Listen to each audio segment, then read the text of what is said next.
이런 문제들에 대해서 어떤 답을 주고 있을까? 근데 문제가 뭐냐면 여러분 성경 구절에서 너희는 타투를 하지 말지어다.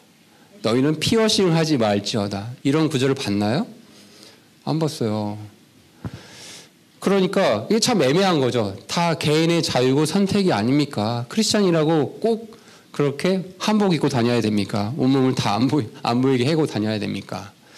이런 생각들이 할 수 있을 것 같아요. 성경을 보면은 특히 우리 신약 시대에 살고 있는 우리 크리스찬들을 보면은 성경에 여러분 이제 지금 말을 잘 들어보세요. 성경에 대다수의 삶의 문제들에 대해서 A는 이렇게 하고 B는 이렇게 하고 C는 이렇게 하고 리스트를 적어주시지 않았어요.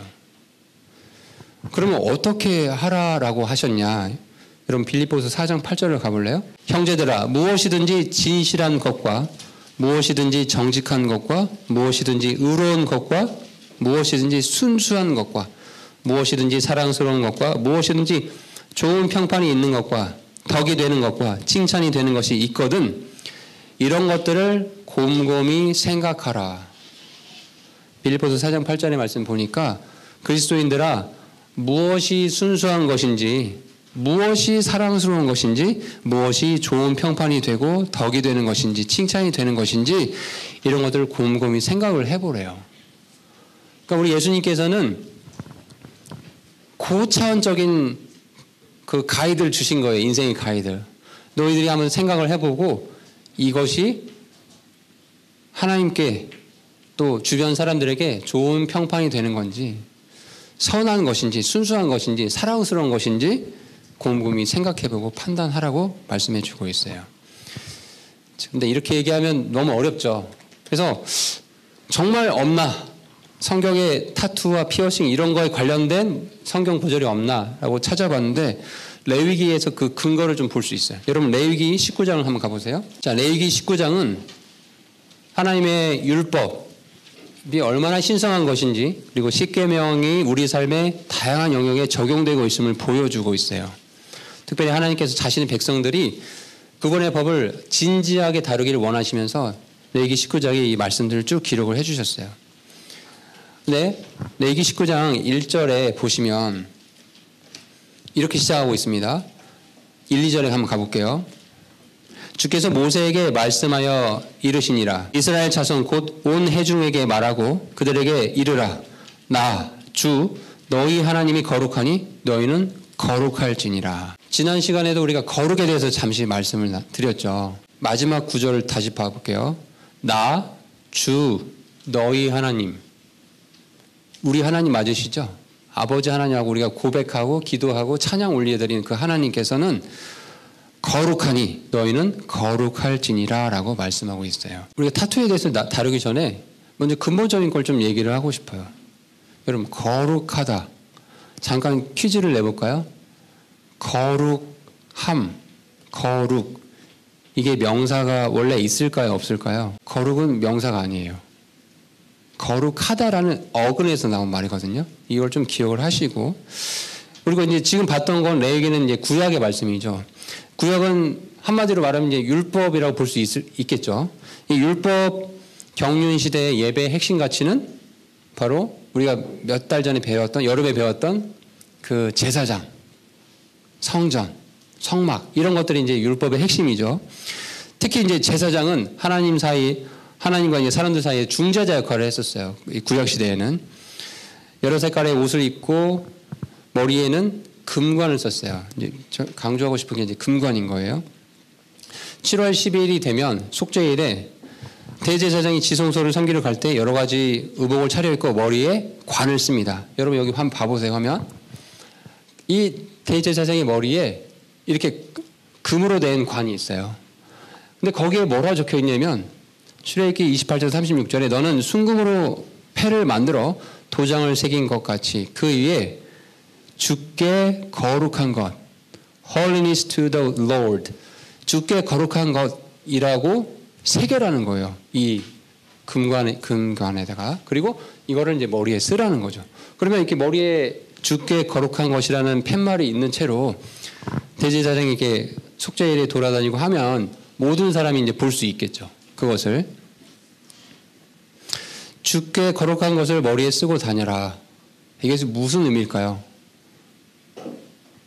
나는 하나님께 온전히 구분된 사람입니다. 라는 것을 보여주고 있는 거죠. 그러니까 이런 존재, 하나님께 거룩히 구별된 존재가 아니면 하나님 앞에 나올 수 있는 존재가 없다라는 걸 지금 보여주고 계세요. 그럼 레위기를 폈으니까 앞으로 가보세요. 레위기 8장을 가보세요. 레위기 8장은 그 아론과 그의 아들들이 제사장으로 이제 위임을 받는 그 위임식에 관련된 얘기가 나오는데 23절, 24절에 가보니까 그가 그것을 잡았으며 또 모세가 그것에 피를 취해 아론의 오른쪽 귓볼과 오른손 엄지와 오른손 발 엄지에 그 피를 바르고, 여러분 여기 밑줄을 쳐야 돼요. 아론의 오른쪽 귓볼, 오른쪽 엄지, 오른쪽 발 엄지에, 오른발 엄지에 그 피를 바르래요. 24절에 아론의 아들들을 데려다가 그들의 오른쪽 귓볼과 오른손 엄지와 오른발 엄지에 그 피를 바르며 또 그 피를 제단 위에 사방에 뿌렸더라 라고 말씀이 기록되어 있어요. 그러니까 이게 이제 무엇을 뜻하냐면은 제사장이 지금 하나님의 말씀을 전달해야 되는 제사장이 위임식을 행할 때 오른쪽 귓볼, 오른손 엄지, 오른발 엄지에 그 피를 뿌려라는 거예요. 이게 어떤 의미예요?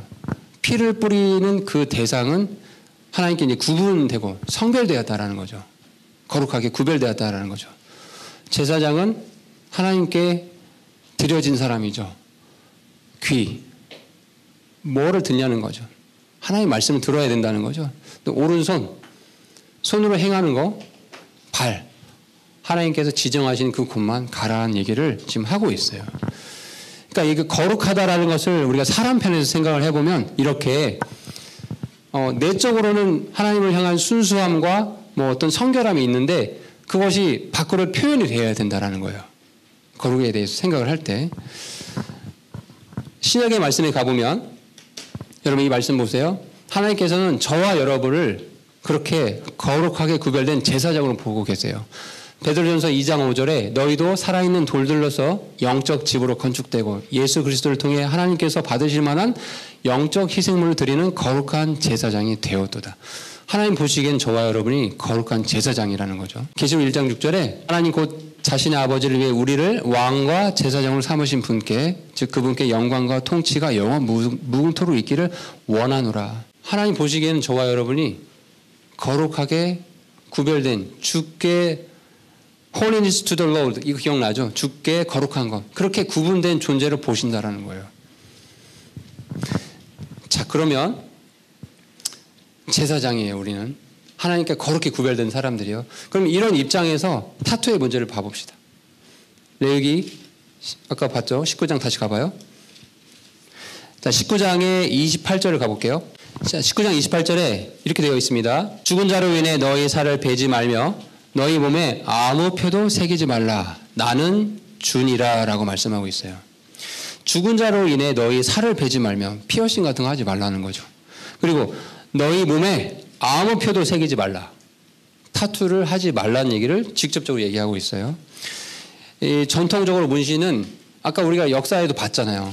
주술적인 목적, 부적의 목적, 또 누구를 벌을 내리는 이런 목적들로 문신은 사용되어 왔어요. 한 번도 좋은 의미로 쓰인 적이 없다라는 거예요. 지금 이 말씀이 기록된 이 시기도 이 시점에 당시 팔레스타인 이 지역에서 이방인들이 죽은 자를 위해서 슬퍼하면서 자기 몸을 자해하고 이렇게 악기로부터 뭐 악한 것들로부터 자기 몸을 보호한다는 차원에서 문신을 하고 하는 이런 일들이 있었거든요. 거룩히 구별된 너희들은 이런 이방의 악한 행습들을 따라해서는 안 된다는 얘기를 지금 말씀하고 있는 거죠. 자, 근데 이렇게 말하면은 이렇게 조금 성경을 아는 친구들은 이렇게 반문할지 몰라요. 선생님, 이건 구약이잖아요. 저희는 신약 시대 사람이지 않습니까? 어떻게 구약의 율법을 저희 보고 지켜라고 지금 말씀하십니까? 라고 반문할 수도 있을 것 같아요. 그러면 여기 중요한 질문이에요. 성경이 문신이나 타투 이런 것들에 대해서 피어싱 이런 것들에 대해서 명백하게 금하고 있지 않다. 레위기 말씀은 구약의 말씀이고, 이러니까 우리는 거기에서 자유로운 거다 라고 성경을 보는 게 올바른 해석일까요? 이걸 잘 생각을 해봐야 돼요. 이렇게 해서 그러면 성경을 보는 게 우리가 올바른 것인가? 여기서 지금 이 질문에 대한 대답을 할 수 있는 사람이 있으면 대단하겠지만, 선생님들 이 질문에 대해서 답을 찾느라 많이 고생했어요. 이렇게 했을 때 도대체 어떻게 그러면 대답을 해야 되나? 어떤 기준을 우리가 갖고 있어야 되나? 이렇게 생각했으면 좋겠어요. 명백하게 성경에서 이런 것들을 하지 마십시오라고 기록이 되지 않다라고 해서, 그럼 반대로 하나님께서 타투나 피어싱에 대해서 명백하게 허용하고 허락하신 것입니다라고 해석을 해도 되는 거냐는 거죠. 그런 근거도 없죠. 그렇죠? 그러면 해야 된다? 하지 말아야 된다. 의견이 분분하거든요. 여러분 주변의 교회를 가보면, 여러분 친구들이 다니는 교회를 가보면 피어싱하고 타투하는 친구들 흔히 볼 수 있어요. 심지어 전도사님이 피어싱하고 다녀요. 전도사님이 타투하고 다녀요. 그럼 되게 헷갈리잖아요, 판단이. 자, 그랬을 때 타투 문제뿐 아니라 다른 영역에도 이렇게 적용해 봤으면 좋겠어요. 이 두 가지 질문을 던져보는 거예요. 첫 번째, 우리가 정직하게 양심적으로 그 일들, 내가 타투를 하고 싶다, 피어싱을 하고 싶다, 뭘 하고 싶다라는 그 일들이 있잖아요.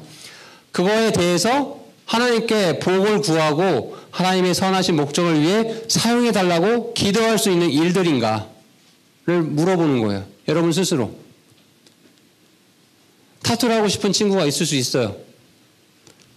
하나님께 그걸 위해서 복을 구하고 제가 타투를 통해서 선하신 목적을 위해 사용하겠습니다 하고 기도할 수 있을까요? 그걸 생각해 보라는 거예요. 그리고 두 번째, 이거 되게 중요해요. 두 번째, 내가 하려는 일이 하나님을 기쁘시게 하는 일인가에 대해서 조금이라도 의심이 들 때가 있을 수 있거든요. 여러 가지 여러분의 인생의 일들을 판단할 때 의심이 들면 안 하는 게 지혜로운 거예요. 다시요. 정말 헷갈릴 때가 있어요. 타투 문제는 명백하게 보일 수도 있어. 근데 그 외에 여러분 앞에 나타나는 여러 가지 일들이 있는데 조금이라도 이게 하나님을 기쁘시게 하는 거에 대해서 내 마음에 약간이라도 의심이 있어. 괜찮을까라는 의심이 들어요. 안 하는 게 지혜로운 거라는 거예요. 그걸 피하는 게 지혜로운 거라는 거예요. 이 두 가지 질문을 꼭 기억하셨으면 좋겠어요. 우리 본문에서 우리가 읽었죠? 아까 읽었죠? 모든 것을 시험해보고 선한 것을 굳게 붙들라. 악의 모든 모양을 삼가라라고 말씀하고 있어요. 우리 앞에 나타난 모든 것들이 있어요. 사람도 될 수 있고 세상의 풍조들이 될 수도 있어요. 그 모든 것을 시험을 해봐야 돼요. 아무리 착해 보이고 무슨 학자라고 해서 그 사람들이 말한다고 해서 인권운동가 이런 사람들이 말한다고 해서 그것이 올바른 것일 거라고 그냥 받아들이면 안 된다라는 거죠. 그걸 시험을 해보고 선한 것을 붙들어야 된다. 선한 것. 이 세상에 사실 선한 것은 하나님밖에 없잖아요. 하나님의 말씀밖에 선한 게 없거든요. 여기에서 벗어나는 것은 버려야 된다. 악의 모든 모양을 삼가라고 말씀하고 있죠. 그래서 마지막 부분에 이렇게 말씀하고 있어요. 화평에 바로 하나님께서 너희를 온전하게 거룩히 구별하시기를 원하며 또 너희의 온 영과 혼과 몸이 우리 주 예수 그리스도께서 오실 때까지 흠 없이 보존되기를 내가 하나님께 기도하노라. 여기 흠 없이 보존된다.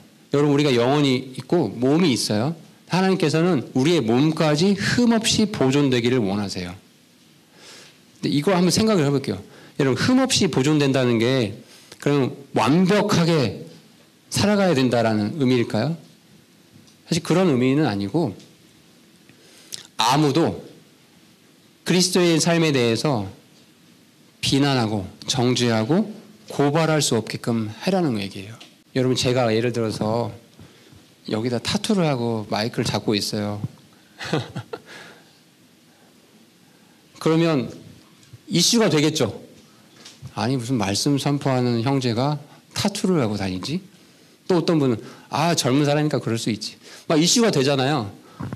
아무도 그리스도인 삶에 대해서 고발하고 정죄하고 막 논란거리가 되게끔 하지 않는 게 흠없이 보존된다는 얘기라는 거예요. 여러분이 아끼는 물건들이 있다고 해봅시다. 명품 가방이 있다고 해봅시다.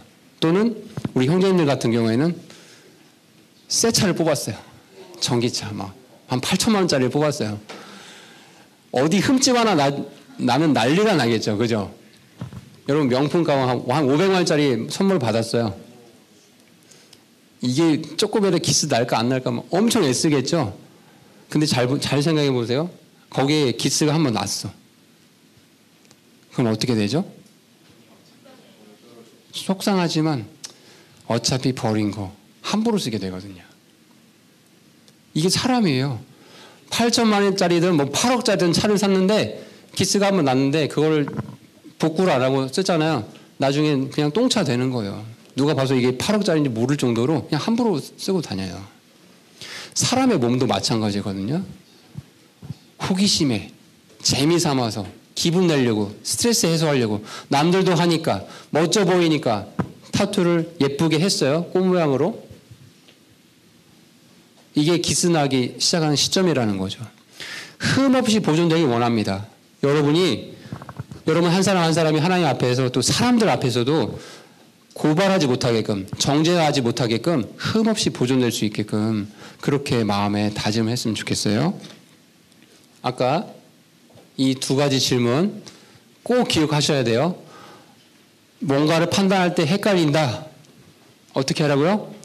내가 정직하게 양심적으로 내가 하려고 하는 그 일에 대해서 하나님께 하나님 이거 도와주십시오. 이 일을 통해서 하나님 영광 돌리고 싶습니다라고 기도할 수 있는 일인지를 보라는 거예요. 그 일이. 두 번째, 조금이라도 그 일에 대해서 의심이 들어요?